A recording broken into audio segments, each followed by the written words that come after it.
एक 37 साल का आर्मी कैप्टन जो रातों रात सत्ता पर कब्जा कर लेता है, बाहर से आई हुई फौज को अपने देश से निकाल करके बाहर फेंक देता है और अपने देश के लिए एक नई क्रांति का वादा करता है, जिसने अपने देश की आवाज़ बनकर वेस्टर्न दुनिया को हिला कर रख दिया है।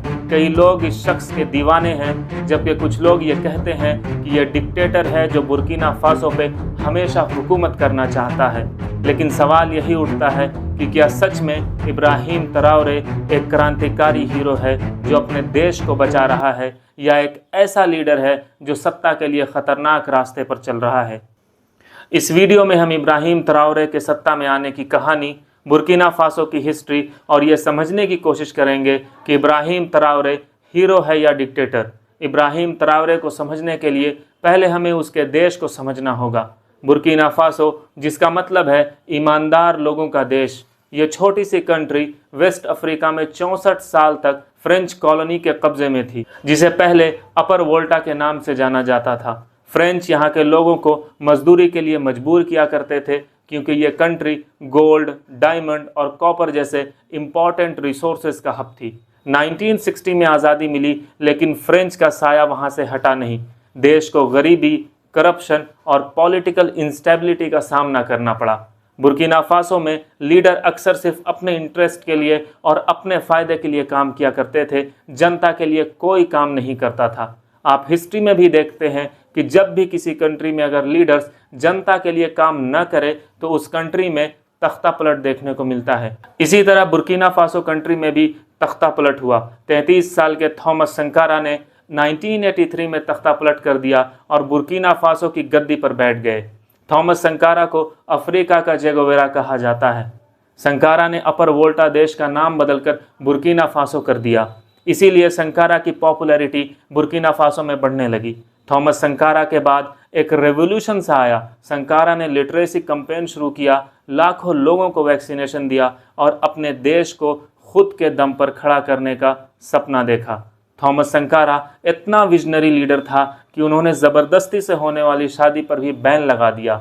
ज़मीन को दोबारा से उपजाऊ करने के लिए लाखों पेड़ लगवाए और वेस्टर्न डोमिनेंस को चैलेंज किया, ठीक उसी तरह से जिस तरह से अब इब्राहिम ट्राओरे कर रहे हैं। क्योंकि संकारा को मालूम था कि अगर वेस्टर्न डोमिनेंस बढ़ेगा तो तख्ता पलट का दरवाज़ा जल्दी खुल जाएगा। लेकिन थॉमस संकारा की किस्मत में शायद यही लिखा था। थॉमस संकारा के रिफॉर्म्स ने अपने ही देश में संकारा के खिलाफ कई दुश्मन पैदा कर दिए। 1987 में संकारा की एसेसिनेशन यानी हत्या कर दी गई। एक शायर ने बहुत अच्छा लिखा था जो थॉमस संकारा की लाइफ से मिलता जुलता है। शायर ने कहा था कि दुश्मनों के साथ मेरे दोस्त भी आज़ाद हैं, देखना है खींचता है मुझ पे पहला तीर कौन।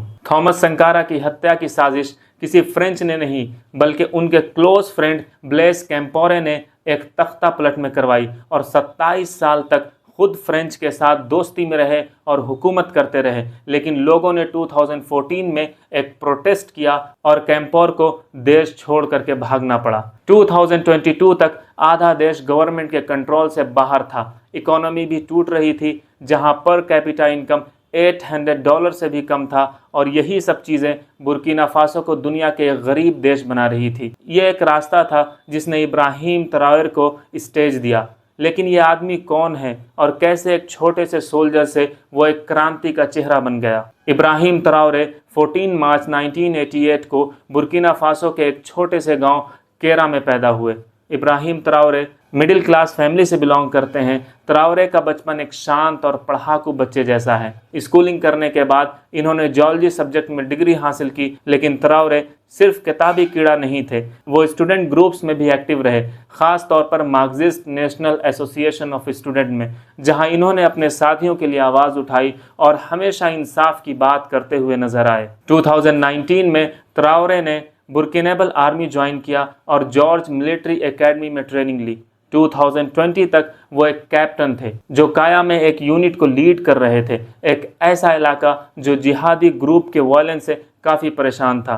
ट्राओरे ने खुद देखा कि गवर्नमेंट कैसे फेल हो रही थी, सोल्जर्स को कम सैलरी मिलती थी, उनके पास जितने इक्विपमेंट होने चाहिए थे उसकी कमी थी, जिसके वजह से विद्रोहियों से लड़ने में ट्राओरे और उनकी टीम को नाकामी हासिल हो रही थी। जनवरी 2022 में डेमीबा के लीडरशिप में एक तख्ता पलट हुआ और डेमीबा ने देश में सिक्योरिटी लाने का वादा किया। इब्राहिम ट्रायोरे को लगा कि शायद डेमीबा बुर्किना फासो में शांति बहाल करने में कामयाब रहेगा और ट्रायोरे ने डेमीबा का साथ दे दिया। लेकिन डेमीबा की लीडरशिप भी फेल हो गई। डेमीबा की हार के बाद विद्रोही और मजबूत होने लगे और लगातार बुर्किना फासो में हालात ख़राब होते गए।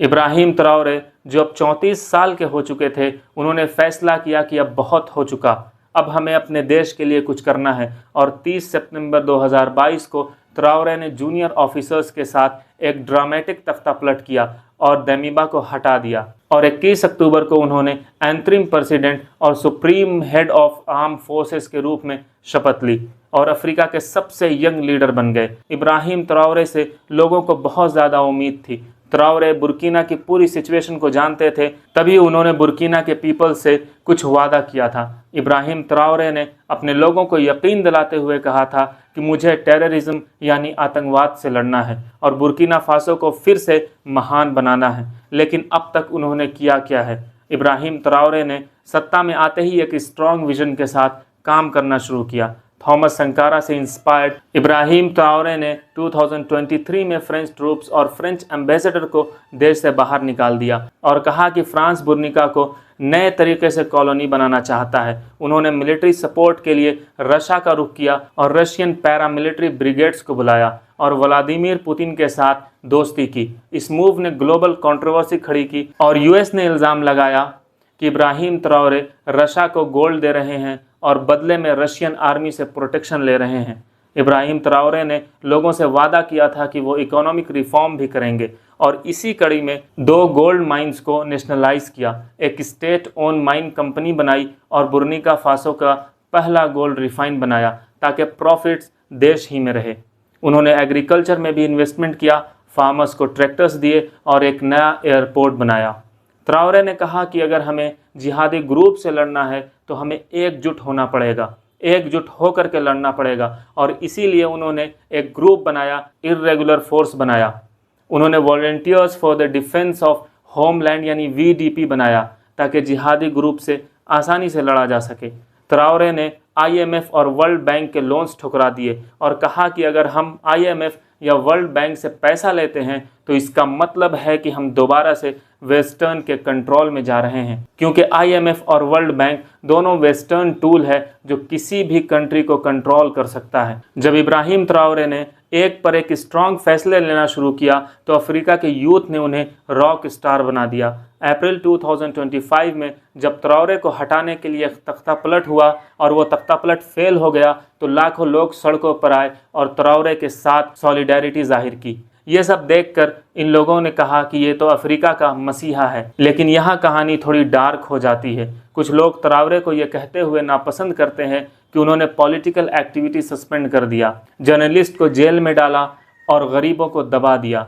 ह्यूमन राइट वॉच ने रिपोर्ट किया है कि मार्च 2025 में गवर्नमेंट फोर्सेस ने कम से कम 100 सिविलियंस को मारा। ट्रायोरे ने अपना रूल 2029 तक एक्सटेंड कर दिया और 2024 तक इलेक्शंस कराने का वादा तोड़ दिया। अब यहाँ पर एक सवाल उठता है कि क्या सच में वो हीरो हैं जो अपने लोगों के लिए लड़ रहे हैं या एक डिक्टेटर जो सत्ता पर कब्जा करना चाहता है? आइए इस सवाल के जवाब को भी ढूंढने की कोशिश करते हैं। ट्रायोरे के सपोर्टर्स उन्हें एक विजनरी कहते हैं। वो एक यंग लीडर हैं जो यूथ से सीधा कनेक्ट करते हैं। इब्राहिम ट्रायोरे वेस्टर्न दुनिया से आज़ादी की बात करते हैं और लोग उन्हें संकारा से कंपेयर करते हैं क्योंकि वो सेल्फ रिलायंस पर ज़्यादा फोकस करते हैं। उन्होंने वेस्टर्न कर्ज को चुका दिया, सिविल सर्वेंट्स की सैलरी 50% तक बढ़ा दी और लोकल इंडस्ट्रीज़ में इन्वेस्ट किया। ये सारी चीज़ें उन्हें लोगों का लीडर बनाती है। लेकिन दूसरी तरफ नज़र डालें तो कुछ लोग कहते हैं कि ट्रायोरे का तख्ता पलट अनडेमोक्रेटिक था और इलेक्शंस न कराने का फैसला ये शंका पैदा करता है और मीडिया और सिविल लोगों पर क्रैकडाउन ये बताता है कि वो डिक्टेटरशिप की तरफ जा रहे हैं। लेकिन सच क्या है? ट्रायोरे के रिफॉर्म्स ने नेशनल प्राइड को बढ़ाया है, लेकिन सिक्योरिटी क्राइसिस अब भी बड़ा इशू है और कहा जाता है कि 60% से ज़्यादा देश विद्रोहियों के कंट्रोल में अभी भी है। उनकी पॉपुलैरिटी तो है, लेकिन पॉपुलैरिटी का मतलब डेमोक्रेसी नहीं है। सवाल यह है कि क्या उनका विजन बुर्किना फासो को काम देगा या वो भी पुराने मिलिट्री रूलर्स की तरह गलतियां करेंगे। एक बात तो पक्की है, ट्राओरे की कहानी अभी ख़त्म नहीं हुई।